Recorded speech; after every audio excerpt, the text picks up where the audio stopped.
Okay, there we are. Had some technical difficulties, but hopefully I've worked those out. Um, Picking up from part one of some of the significant emotional changes I've noted since beginning my hormone replacement therapy in relationships. Um, these guys, that are out there, again, backing up to prior to taking the hormones, if guys wanted to have intimate exchange with me and wanted anything to do with my penis, I was uncomfortable with that. I found it as, I don't know, somehow I felt like it was turning into a homosexual activity, or I wasn't comfortable with it. I wanted to be looked at or accommodate to the male gender as a female personality and a female's perspective. So it was very much a homosexual kind of action, I felt, if I knew this was what was anticipated in the exchange. So I've never ever topped a man. I'm sure you guys know the terminology for that, but I've never topped a guy. And anytime guys did fondle or have anything to do with my genitalia, it was very discomforting to me, and it ended in short order. So I would just lose all. If I had any enthusiasm with whatever exchange was happening, I just lost it. So that's what happens when that takes place. It's just something, the chemistry isn't right. I am trying to, in my mind somehow, I am trying to correct that exchange between myself and the male gender. So if I'm going to be compatible with a male, he needs to see me as a female and regard me as such, and the relationship needs to be a heterosexual one. If he's a bisexual male, it's not going to work out for me. So that limits, as I mentioned, that limits the pool of genetic males I would have an attraction to. And then I'm competing with, if that's the right word, with the genetic females for this gender-specific kind of male. Because for the most part, any females I've collaborated with, genetic females, they aren't looking for gay boyfriends or bisexual boyfriends. I think they enjoy watching those kinds of activities from male to male and whatnot. I think that's a turn on to them sometimes, or it just depends on them. But for the most part, in a relationship, that's not what they want for their male companion. And it's not what I want for my male companion. I want a man, and I want him to be basically all man. And if he wants me because I'm a man, it's not going to work.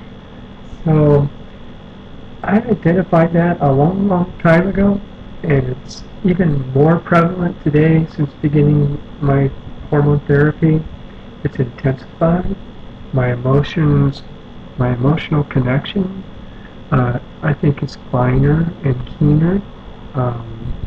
In fact, if somebody takes interest in me or is projecting an interest toward me for any kind of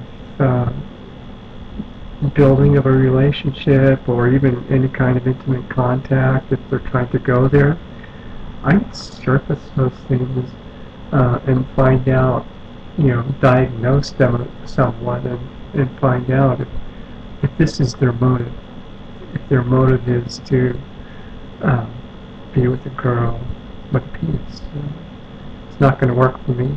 They need to go find thousands of others out there that want to do that. So I've spoken with my therapist about this, and she said that it's not really a mood swing, it's a hormonal imbalance, that, you know, things sway back and forth.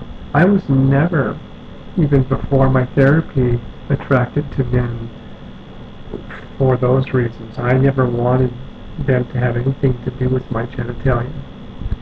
So it was one of the key identifying factors to me that I was a girl. And females, when I speak of them, pre-hormones, predominantly, I've always been attracted to the genetic female gender, and had good, healthy relationships. But in those relationships, and long-lasting ones I'll have,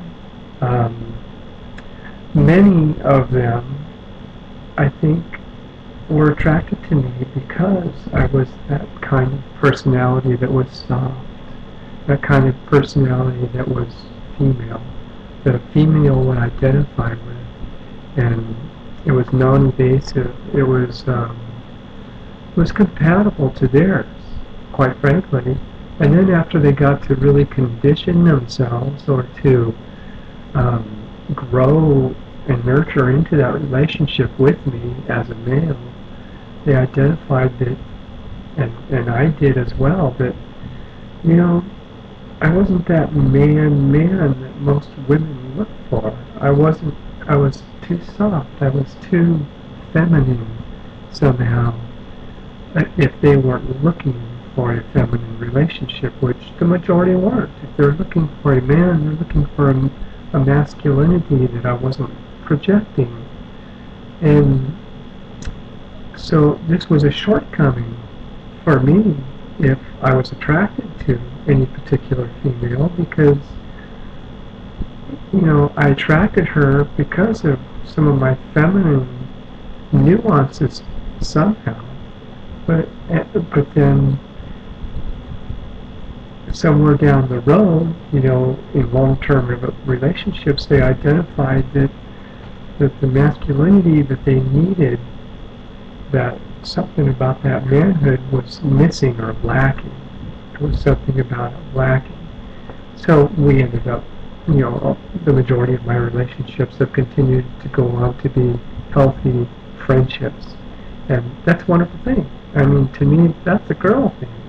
So, another feminine trait of mine, I'm sure. So, I often tell my therapist, you know, I love females so much, I want to be one. And I don't hear a lot of people say that, but it's definitely true with me. And I've known that since I was very, very young. So, running out of minutes, I need to carry this into another video. I'll be back in a couple of minutes, okay? Bye.